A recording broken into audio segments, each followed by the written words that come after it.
La historia de la enseñanza bíblica de ama a tu prójimo como a ti mismo. Descubre el corazón del mandamiento, ama a tu prójimo como a ti mismo, y cómo ha inspirado actos de amor y sacrificio a lo largo de la historia. Desde las enseñanzas de Jesús hasta la práctica de la iglesia primitiva, este principio fundamental nos llama a todos a vivir con compasión y servicio. Únete a este breve viaje para ver cómo este amor transforma vidas y comunidades, invitándonos a unirnos en un propósito más grande. Capítulo 1. La ley de Moisés. En el corazón de las áridas montañas del Sinaí, Dios entregó a Moisés un compendio de leyes que se convertirían en la esencia de la vida y la fe del pueblo israelita. Entre el trueno y el relámpago que rodeaban la presencia divina, una ley en particular resonó con una fuerza que trascendería tiempo y culturas. Amarás a tu prójimo como a ti mismo. Levítico, capítulo 19, versículo 18. Esta instrucción, sencilla en palabras, pero profunda en significado, establecía un fundamento ético que requería de los israelitas no solo el respeto hacia Dios, sino también una profunda empatía y amor hacia los demás. El contexto en el que esta ley fue dada no debe pasarse por alto. Los israelitas, recién liberados de la esclavitud en Egipto, se encontraban en un periodo de transición, buscando establecer su identidad como pueblo de Dios. En medio de este proceso, la ley servía como una brújula moral que guiaba no solo su comportamiento religioso, sino también su interacción social. Este mandato de amar al prójimo emergía como un eco de la justicia y la misericordia de Dios hacia ellos, instándolos a reflejar dichas cualidades en su trato mutuo. La aplicación de esta ley iba más allá de las meras relaciones interpersonales. Se trataba de una llamada a la acción social y comunitaria. Requería de los israelitas que miraran más allá de sus propios intereses y consideraciones, para ver las necesidades y sufrimientos de los otros.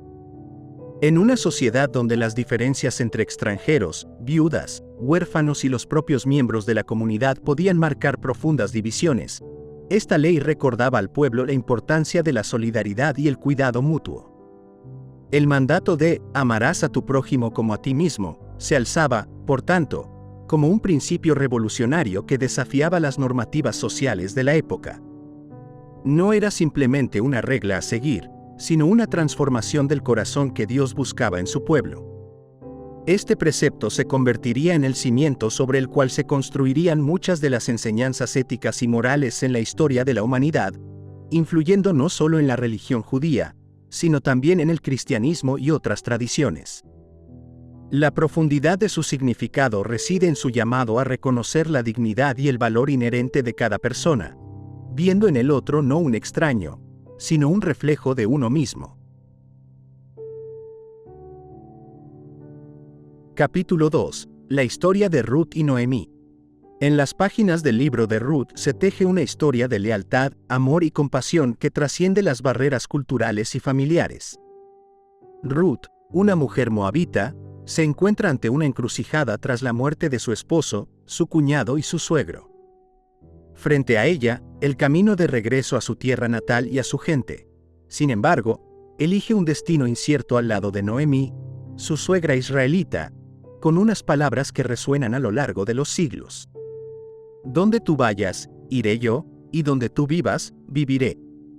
Tu pueblo será mi pueblo, y tu Dios será mi Dios. Ruth, capítulo 1, versículo 16. Este acto de devoción desinteresada se convierte en un poderoso testimonio del mandamiento de amar al prójimo. La decisión de Ruth de acompañar a Noemí a Belén significa mucho más que un simple gesto de solidaridad. Representa un acto de amor profundo y sacrificio personal. Ruth abandona su país, su cultura y su religión por el bienestar de Noemí, eligiendo compartir la adversidad y la incertidumbre en lugar de buscar su propio bienestar. Su lealtad y cuidado hacia Noemí desafían las expectativas sociales y ofrecen un ejemplo luminoso de cómo el amor al prójimo puede manifestarse en acciones concretas de apoyo y entrega.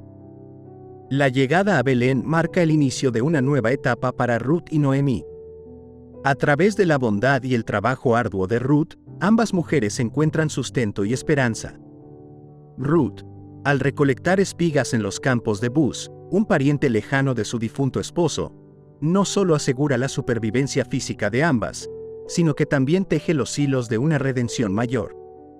Su historia es un testimonio de cómo el amor incondicional y el cuidado mutuo pueden transformar la desesperación en bendición, guiando sus vidas hacia un futuro de restitución y felicidad. El relato de Ruth y Noemí, al final, no solo se trata de la fidelidad entre dos mujeres. Es una reflexión profunda sobre la esencia del mandamiento de amar al prójimo. La generosidad, la lealtad y el sacrificio de Ruth son ejemplificados posteriormente en su inclusión en la genealogía de David, y eventualmente, en la del propio Jesús. Este legado destaca el impacto duradero que actos individuales de amor y bondad pueden tener a lo largo de las generaciones. La historia de Ruth y Noemí nos invita a considerar cómo nuestras propias vidas pueden ser un reflejo del amor que trasciende los límites personales y culturales, encarnando el principio de amar al prójimo como a nosotros mismos. Capítulo 3. El buen samaritano. La parábola del buen samaritano, narrada por Jesús en el Evangelio según Lucas, se ha convertido en un símbolo universal de compasión y amor al prójimo. A través de la historia de un hombre herido dejado al borde del camino, Jesús responde a la pregunta de un experto en la ley sobre cómo heredar la vida eterna y quién es considerado nuestro prójimo. La intervención de un samaritano, miembro de un grupo despreciado por los judíos de la época, se convierte en el centro de esta enseñanza, ilustrando el amor compasivo y sin prejuicios que deberíamos tener hacia todos, sin importar sus orígenes o creencias.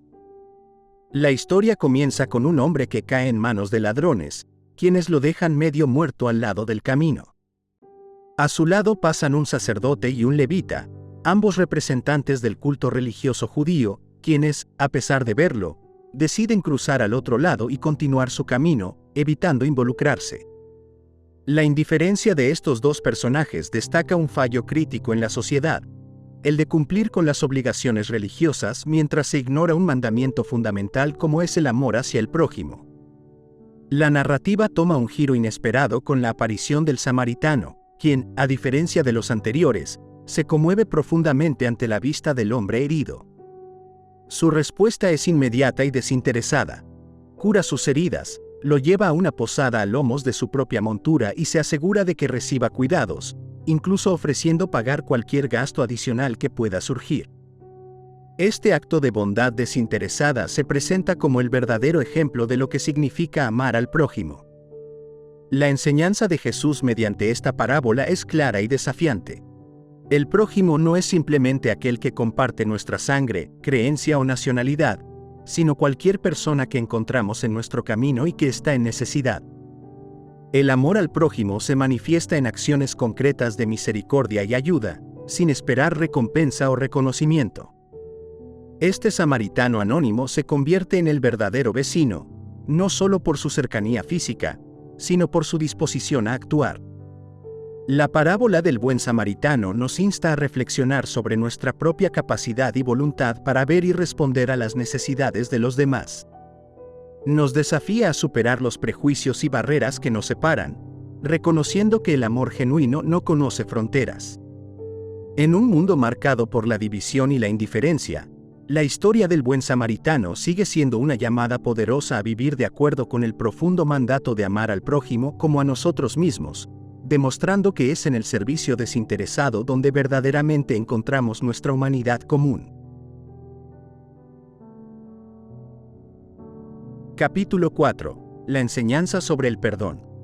La enseñanza de Jesús sobre el perdón se destaca como un pilar fundamental en la práctica del amor al prójimo. En Mateo, capítulo 18, Jesús ilustra esta enseñanza a través de la parábola del siervo despiadado, ofreciendo una perspectiva profunda sobre la naturaleza y la importancia del perdón en las relaciones humanas. Este relato no solo aborda el acto de perdonar, sino que también enfatiza la expectativa de una reciprocidad en la misericordia, mostrando cómo el perdón es una manifestación esencial del amor. La parábola comienza con un rey que decide ajustar cuentas con sus siervos. Uno de ellos, que debe una cantidad astronómica, es llevado ante el rey. Incapaz de pagar, el siervo súplica por misericordia, y el rey, movido por compasión, decide perdonar la deuda por completo.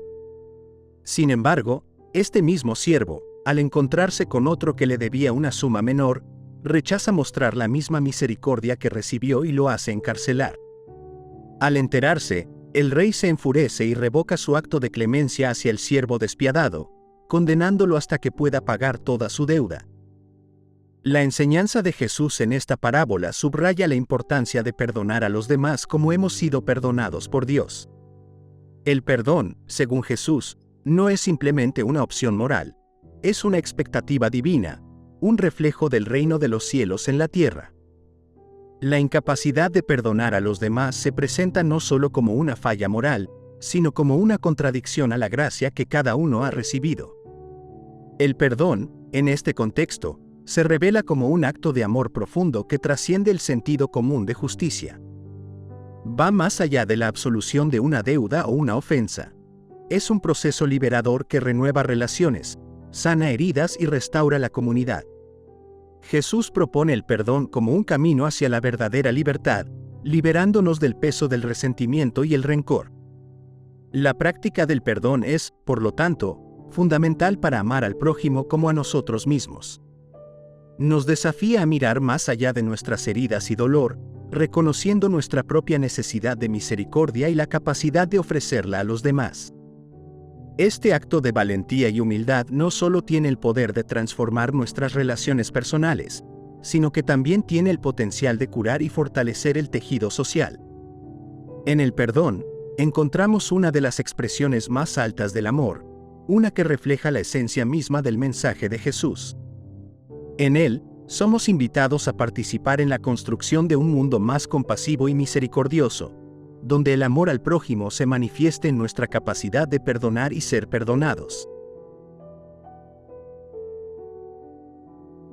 Capítulo 5. Jesús lava los pies de sus discípulos.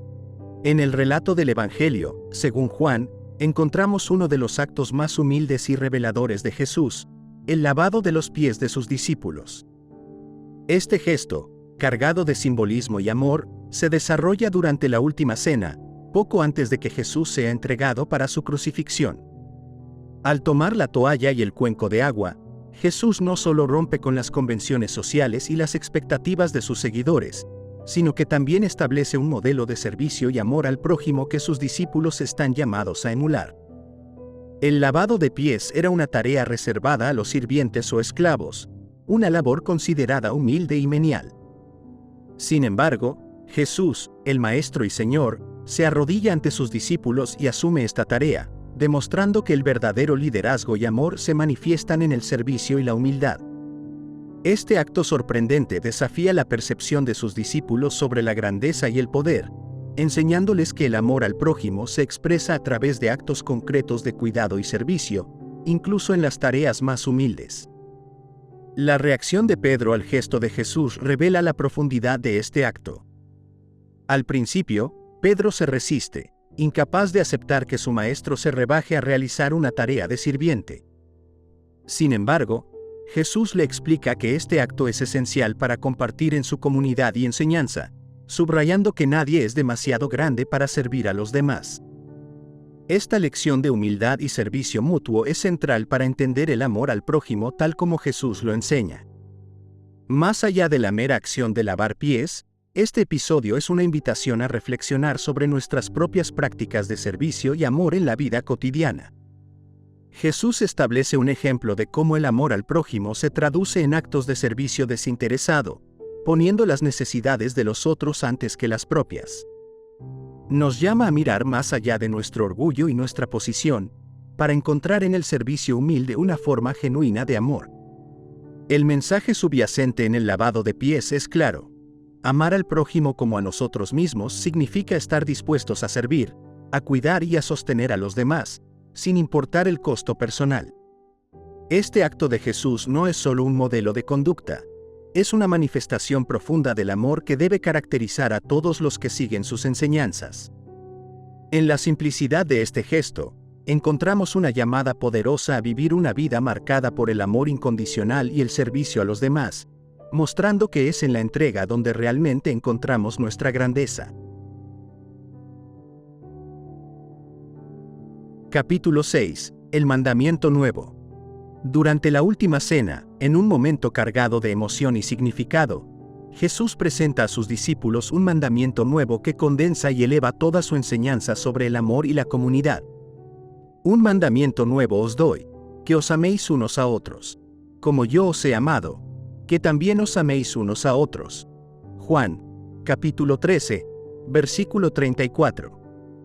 Este llamado no es simplemente a un amor fraternal genérico. Es un llamado a amar de la manera en que Jesús amó, un amor sacrificial, incondicional y activo. La novedad de este mandamiento radica no solo en su intensidad, sino en el modelo que Jesús ofrece, Él mismo. A través de su ministerio, Jesús mostró un amor que va más allá de las palabras, un amor que se manifiesta en acciones concretas hacia los marginados, los enfermos, los pecadores y los pobres. Su amor no conoce límites de condición social, pecado o circunstancia. Este mandamiento, por lo tanto, coloca el listón del amor al prójimo en la máxima altura posible, invitando a sus seguidores a una forma de amor que trasciende las barreras humanas y se extiende incluso a los enemigos. La inclusión de este mandamiento en el contexto de la última cena añade una capa adicional de profundidad a su significado. Jesús está a punto de ser entregado, de sufrir y de morir por aquellos a quienes ama. Su mandamiento de amor se convierte en su testamento, una última voluntad que sus discípulos deben llevar adelante. Es un recordatorio de que el amor verdadero a menudo conlleva sacrificio, un sacrificio que Jesús está a punto de encarnar plenamente en la cruz. Este mandamiento nuevo no solo redefine las relaciones entre los seguidores de Jesús, sino que también se convierte en la señal distintiva de la comunidad cristiana. En esto conocerán todos que sois mis discípulos, si tuviereis amor los unos por los otros. Juan, capítulo 13, versículo 35. El amor al prójimo, según este nuevo mandamiento, es el testimonio más elocuente de la fe cristiana. No se trata solo de una ética interna, sino de una misión hacia el mundo, un llamado a vivir de manera radicalmente diferente, reflejando el amor sacrificial de Jesús en cada interacción. El mandamiento de Jesús desafía las normas y expectativas sociales, invitándonos a considerar cómo nuestras propias vidas pueden ser un reflejo de ese amor incondicional. Nos llama a una reflexión profunda sobre la naturaleza de nuestro amor por los demás, empujándonos a amar no solo de palabra, sino en hechos y en verdad. En este mandamiento nuevo, encontramos la esencia del mensaje de Jesús, una invitación a transformar el mundo a través del poder del amor. Capítulo 7. La ofrenda de la viuda. En los evangelios de Marcos y Lucas, se narra una escena que captura la esencia del sacrificio y la generosidad, principios fundamentales del amor al prójimo. Jesús, observando a la multitud depositar sus ofrendas en el tesoro del templo, destaca la acción de una viuda pobre que ofrece 2 pequeñas monedas de cobre, todo lo que tiene para vivir. A diferencia de las grandes sumas aportadas por los ricos, la contribución de la viuda es mínima en valor monetario, pero infinita en significado y sacrificio. Jesús señala este acto como el más grande de todos, diciendo: esta pobre viuda ha echado más que todos los que han echado en el arca, porque todos han echado de lo que les sobra, pero ella, de su pobreza, ha echado todo lo que tenía, todo su sustento. Marcos, capítulo 12, versículos del 43 al 44. La ofrenda de la viuda encarna un amor profundo y sacrificial al prójimo. No se mide por la magnitud de la donación, sino por el espíritu con el que se da. En su acción, la viuda revela una confianza completa y una entrega sin reservas, no solo hacia Dios, sino también hacia su comunidad. Su gesto refleja una comprensión del amor que va más allá del interés propio, mostrando que verdaderamente amar al prójimo implica a veces sacrificar lo poco que se tiene por el bienestar de los demás. Este episodio resalta un contraste marcado con las prácticas de aquellos que, a pesar de su abundancia, contribuyen solo desde su excedente, sin afectar realmente su comodidad o seguridad. La viuda, en cambio, muestra que el verdadero amor y la verdadera generosidad nacen de la voluntad de compartir incluso nuestra propia necesidad, de dar desde nuestro sustento en lugar de nuestras obras. La enseñanza de Jesús a través de la acción de la viuda pobre va más allá de una lección sobre la ofrenda monetaria. Es una lección sobre la naturaleza del amor y la generosidad verdaderos. Nos llama a reflexionar sobre cómo vivimos y expresamos nuestro amor al prójimo, especialmente en contextos de necesidad y escasez. El amor al prójimo, según este relato, se manifiesta en la disposición a dar, de manera sacrificial, a preocuparnos genuinamente por el bienestar de los demás, incluso cuando ello implica un costo personal. En la sociedad contemporánea, donde la abundancia convive con la extrema necesidad, la historia de la ofrenda de la viuda resuena con un desafío vigente. Nos invita a evaluar nuestras propias prácticas de generosidad y sacrificio, inspirándonos a actuar con una compasión que trascienda lo superficial y se arraigue en un compromiso auténtico con el amor al prójimo. Este acto de entrega total nos enseña que, en el reino de Dios, las medidas del mundo se invierten. Lo pequeño se hace grande, y el dar se convierte en la expresión más alta del amor. Capítulo 8. La sanación del siervo del centurión. La historia de la sanación del siervo del centurión, contada en los evangelios de Mateo y Lucas, ilustra el amor que trasciende las barreras culturales y sociales, mostrando cómo la fe y la compasión pueden unir a personas de distintos orígenes. La narrativa comienza cuando un centurión romano, un oficial del ejército opresor en la región, se acerca a Jesús con una petición: la sanación de su siervo gravemente enfermo. A pesar de las tensiones entre los ocupantes romanos y los judíos, el centurión rompe estas barreras al reconocer la autoridad y el poder sanador de Jesús. Lo notable de esta interacción es la expresión de fe del centurión, quien declara que Jesús tiene el poder de sanar con solo decir una palabra, sin necesidad de estar presente físicamente. Señor, no soy digno de que entres bajo mi techo, pero solo di la palabra, y mi siervo será sanado. Mateo 8:8. Esta declaración no solo muestra una comprensión profunda de la autoridad de Jesús, sino también un humilde reconocimiento de su propia posición ante él. Jesús, impresionado por la fe del centurión, anuncia que el siervo ha sido sanado y elogia la fe del oficial, una fe que, según Jesús, no había encontrado ni siquiera entre el pueblo de Israel. Esta sanación milagrosa destaca varios aspectos fundamentales del amor al prójimo: la inclusión, el respeto por el otro, y la capacidad de ver más allá de las divisiones humanas hacia la dignidad y necesidad común. La acción del centurión refleja un amor genuino por su siervo, algo no siempre esperado en una relación entre un amo romano y su sirviente. Este amor lo lleva a buscar ayuda, a pesar de las barreras culturales que podrían haberlo detenido. Su humildad y fe son un modelo de cómo el amor puede manifestarse en el respeto y la preocupación por el bienestar de los demás, independientemente de su estatus o nacionalidad. La respuesta de Jesús a esta petición subraya la universalidad de su mensaje y ministerio. El amor al prójimo, tal como lo enseña Jesús, no conoce límites geográficos, culturales o sociales. La sanación del siervo del centurión se convierte en un testimonio poderoso del amor compasivo de Dios, un amor que está disponible para todos, sin distinción. Esta historia nos invita a reflexionar sobre nuestras propias actitudes hacia aquellos que consideramos diferentes o lejanos. Nos desafía a superar prejuicios y a actuar con amor y compasión hacia todos, reconociendo que todos somos parte de una misma humanidad. En la sanación del siervo del centurión, vemos cómo el amor al prójimo se extiende más allá de las palabras para convertirse en acciones que reflejan la gracia y el amor inclusivo de Dios. Capítulo 9. La reconciliación de Jacob y Esaú. La historia de Jacob y Esaú, narrada en el libro de Génesis, es una poderosa ilustración de la reconciliación y el perdón, elementos esenciales en la enseñanza del amor al prójimo. Tras años de conflicto y separación, marcados por el engaño y la competencia, la reunión de los dos hermanos destaca cómo la superación de las divisiones personales y la búsqueda del perdón pueden restaurar relaciones rotas, encarnando así un profundo amor al prójimo. Después de haber engañado a Esaú por su primogenitura y la bendición de su padre Isaac, Jacob huye para evitar la ira de su hermano. Durante años, vive en el exilio, construyendo su propia familia y prosperando. Sin embargo, llega el momento en que debe enfrentarse a su pasado y volver a su tierra natal, lo que inevitablemente significa encontrarse con Esaú. Ante este encuentro, Jacob se prepara para lo peor, enviando regalos y dividiendo su campamento como medida de precaución.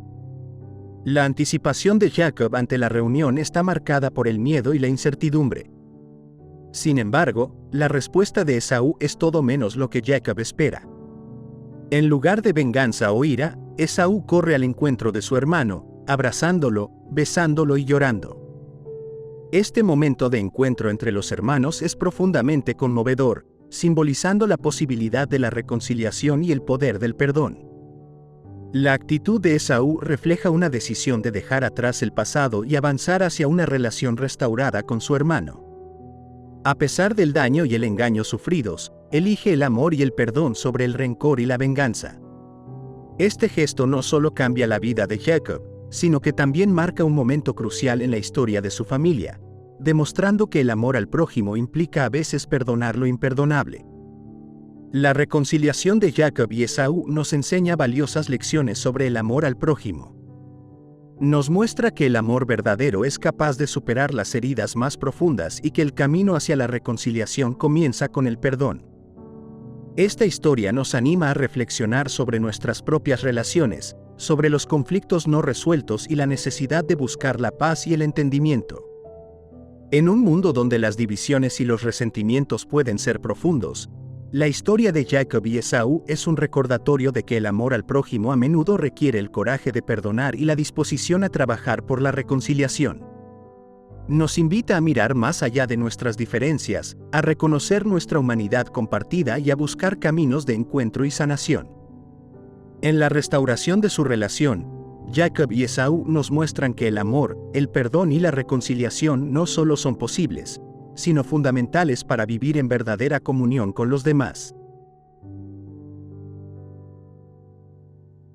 Capítulo 10. La Iglesia primitiva.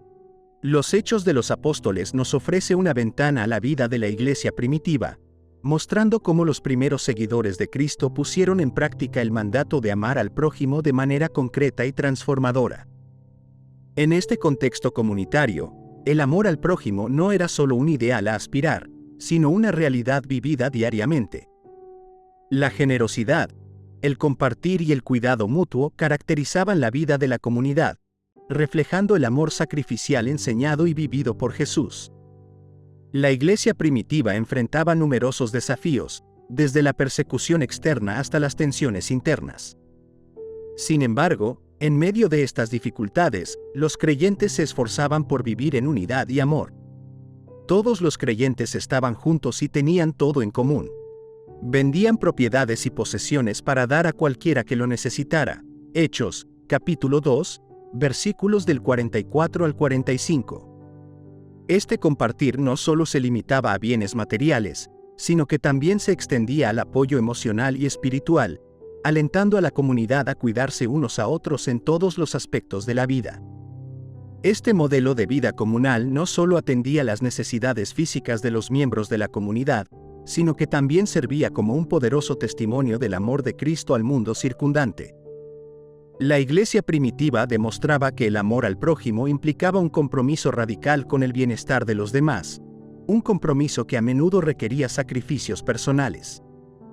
Además, esta práctica de amor y cuidado mutuo ayudaba a romper las barreras sociales y culturales. En la Iglesia primitiva, judíos y gentiles, ricos y pobres, hombres y mujeres eran igualmente valorados y atendidos. Este enfoque inclusivo y amoroso era revolucionario en un mundo marcado por profundas divisiones y prejuicios. La experiencia de la Iglesia primitiva nos recuerda que el amor al prójimo es esencial para la identidad cristiana. Nos desafía a considerar cómo nuestras propias comunidades de fe pueden reflejar mejor estos principios de amor, generosidad y cuidado mutuo. En un mundo que aún está marcado por la necesidad y la división, la historia de la Iglesia primitiva nos inspira a vivir de manera que nuestro amor al prójimo se manifieste en acciones concretas y transformadoras, construyendo comunidades de fe que reflejen el amor incondicional de Cristo.